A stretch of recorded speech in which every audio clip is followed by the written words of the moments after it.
మార్గశీర్షమను మాసములో మార్గలి వ్రతమును చేయించ వచ్చిందమ్మా గోదమ్మ ఇవ్వండమ్మా హారతులు.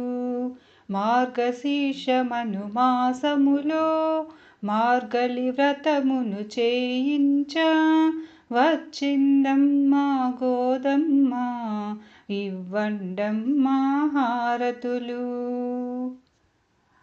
కర్కాటక సంక్రమణమునందు ఆషాఢమున పూర్వ పల్గుని నక్షత్రమున ఉదయించి గోదమ్మ తల్లి వచ్చింది.